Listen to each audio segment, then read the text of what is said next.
All right, guys. We said we'd bring Mr. Ryan Breece in, this absolute savage that we've seen the last few weeks. He's put it in 3 of the 4 mains. Ryan, what's happening, dude? How's the season so far? Cooksy, what's going on, man? Hope to be. Oh, it's it's waves of ups and downs, just like the world's going right now, I think. Yeah, believe me, I feel that. So let's see. So you qualified at Anaheim, and I'm not gonna lie, I saw you in the first practice session. It looked a little, you looked like you had to shake off a little rust. How did you feel out there that very first session? Yeah, like can't feel my foot. I mean, I don't know what other excuses I got. Like the week before going into Anaheim, broke my foot. Like, what can I do? I mean, it's a lot of crap that's going on right now that I kind of had to just be quiet with and take it. And Well, okay, so yeah, okay, so you broke your foot. Did you break your foot before or after we talked? right after. Okay, I was gonna say, because I don't know why people hide this stuff. It's not like somebody can run over your foot. And if they listen, they're gonna try and run over your foot either way, Ryan. Right. Oh, that's just what it is. Okay, so that explains it, because I hit you and I was like, dude, you're kind of like stopping and going in the turns. I was like, what's up? I didn't know you had a broken foot. That actually explains it.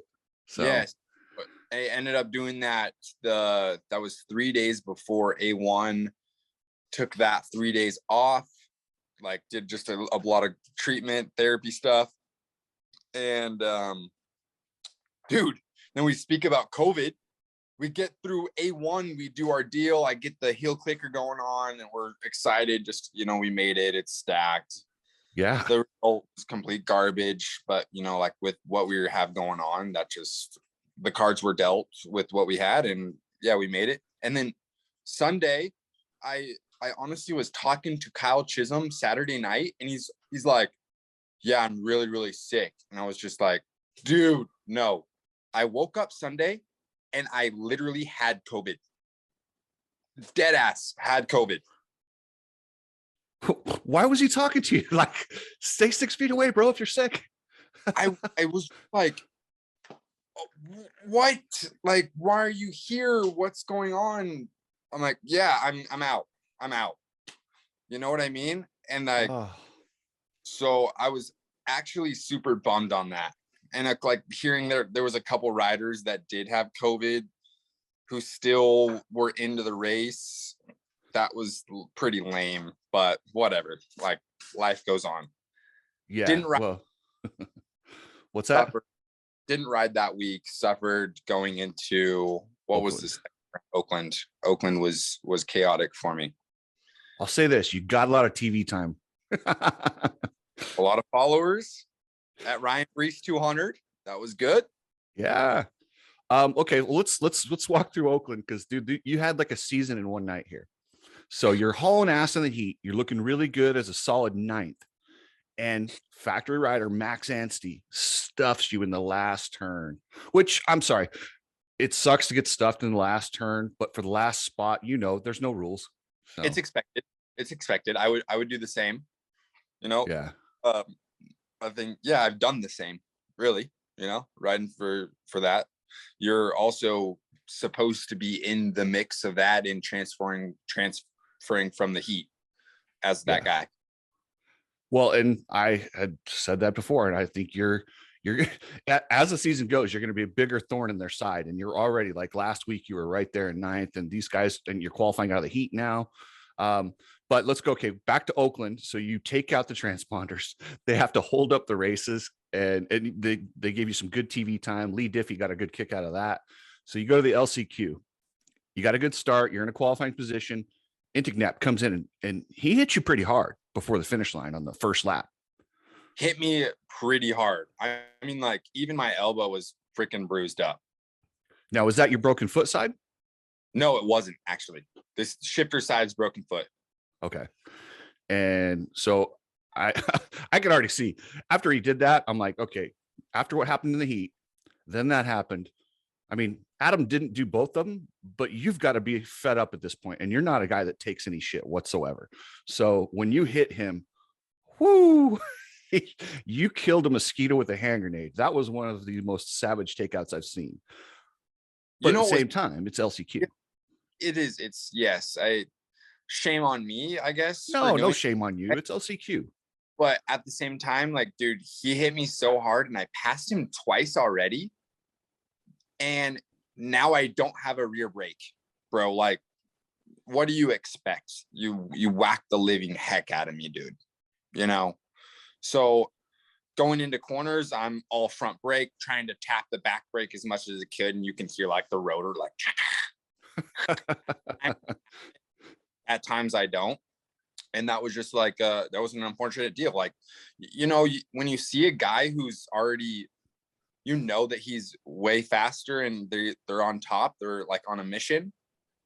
Yeah. Let's give the upper hand the guy. All right, or else something's gonna happen. We know that. We've seen Anderson with a lot of these other guys. We've seen Bar, these guys. Like, don't make it a wrecking ball, because it doesn't need to be. You know what I If mean? they show you a wheel and they know they're that fast, you're not holding them off for the whole race. Let them go, tuck in behind, and see if you can gap the rest of the guys. Bam, he would have had fourth all day, no problem. But that's just what it is. And then you got to hear the riffraff from the team. It wasn't even Adam. Like, Adam's a cool guy. It's just the team. That's just who they are as people, and it's kind of a disgrace, but that's just our industry. I kind of like the riffraff. I welcome the riffraff. I think we should actually accept it a little bit more. I don't like it when it's friends and family of the rider. I want to see the actual participants. Like, I don't like if one of their friends or wives comes after you, I'm not cool with that. But if he comes at you and has some words, yeah, I mean, you probably should have words. He hit you, you hit him, work it out. That's between the competitors. But I enjoy I enjoy the drama, and I think everyone else did. And then let's finish it up with the last thing you did. You are full, like that last section of whoops. I forget who the two guys were. I know one of them was Fast Freddy and somebody else. I'm sorry, but they had a little bullseye on them. You were coming in there so hard. I think if you had gotten through that whoop section, those dudes were dead. I mean, I would have transferred to the main. You would have transferred, or the guy behind you would have transferred. So, because it was pretty cool. So you did have a beat on those guys. Like, you were planning that. I mean, just like, we have to go make our money, like my ultimate goal is to keep on competing with these factory guys. And that's my main desire and my main goal. And unfortunately, that we came up short on that weekend and had to throw it behind us. Doesn't matter. You made fans. So I've seen that in you for a while now. I don't think everyone else has seen that in you, and they didn't realize what a savage you were and how hard you battled throughout there. Because, people on TV, they don't focus on that very often, but they got a taste of it. And if they go to those races live, watch the number 200. He takes no shit. And I love that you have pretty good qualifying times and they're getting a lot better, but dude, you know how to race. Can you feel that when you get out there? Can you tell you're better than some of those qualifier guys? Yeah, that's kind of been I guess a Ryan Breece thing. Like, when the gate starts, it's full. I attack. I'm excited, and just it's me riding.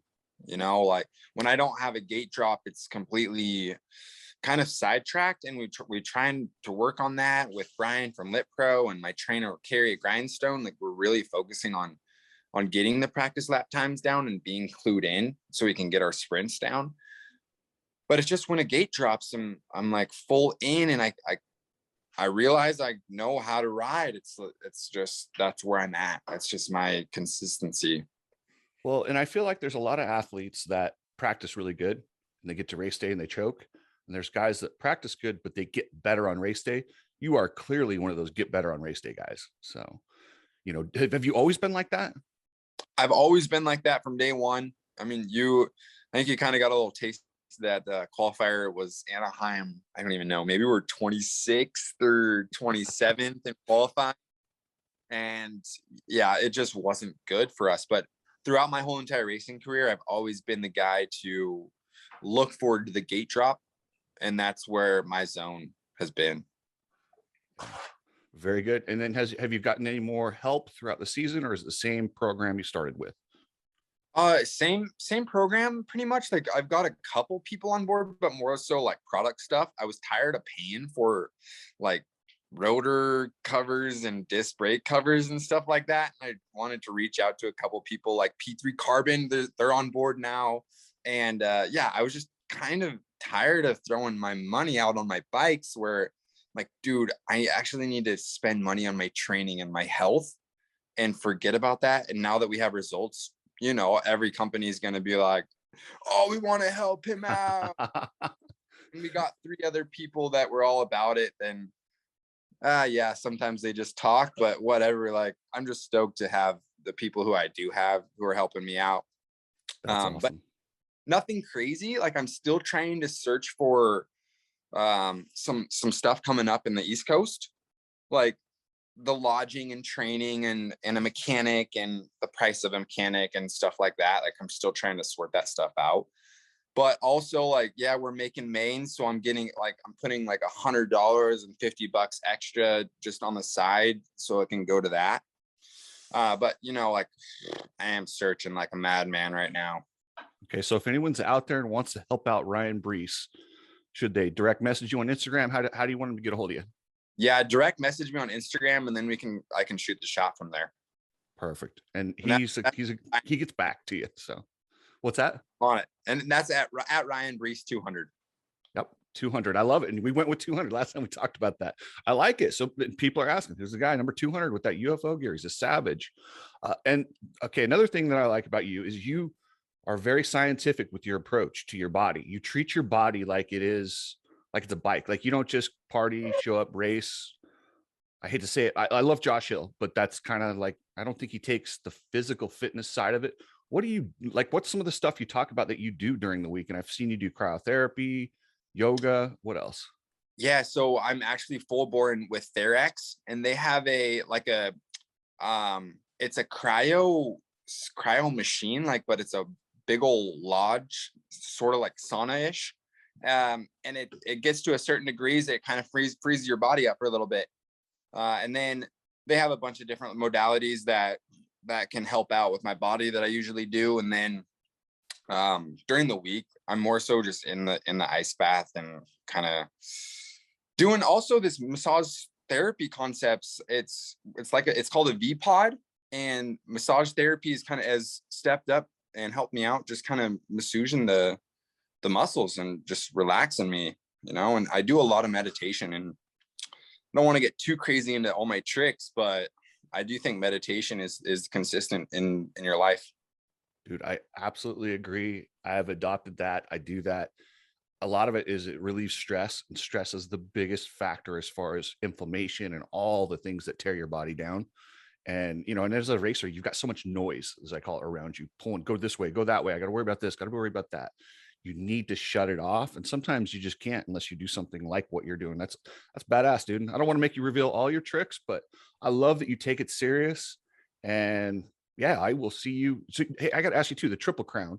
I'm glad you're getting your qualifying times up, because this one's going to be extra important, because you don't want to be in that LCQ and you get into the main by time. Do you do anything different there? Actually, we're going to be just right on par of what we're doing. Like, I'm super stoked with what's going on and how we're attacking the last few races. And it's just kind of moving forward from here. I mean, the last couple of weekends, I was 21. Now we're moving up to 17. It's just our strategy is working quite well. And we're just going to attack it just like how we did last weekend and the weekend prior. And I think we should be game on. I'm really mentally focused, probably the hardest I've ever been. So that's where it's super like confident, you know. It's helping me out, so I'm attacking the track the way I am. And how's the foot? Is it healing up? Yeah, it's healing up. It's all good. We went and did a couple different things, so I'm like trying to just circulate a little bit, make sure the blood's moving and stuff like that. And we're healthy now. COVID sucks, right? That 2 weeks, Dude. I'm ride during the week. Didn't ride.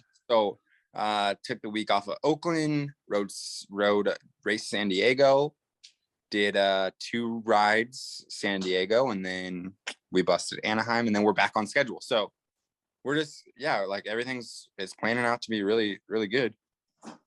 Awesome. All right, brother. Well, I appreciate you taking time during the week. I know it's hectic. You got a broken foot. You're running around trying to get deals. Anyway, I appreciate it. I will see you. I'll stop by and say hi over in Arizona. And my buddy's going to be with me. He's a foot doctor. Are you dialed in on the foot, or you want him to take a look at it? He's a podiatrist. Literally, that's what he does. So Okay, you'll probably feel that plate and that broken pin and stuff that I have going on. Dead serious, dude. But yeah, it'll be good.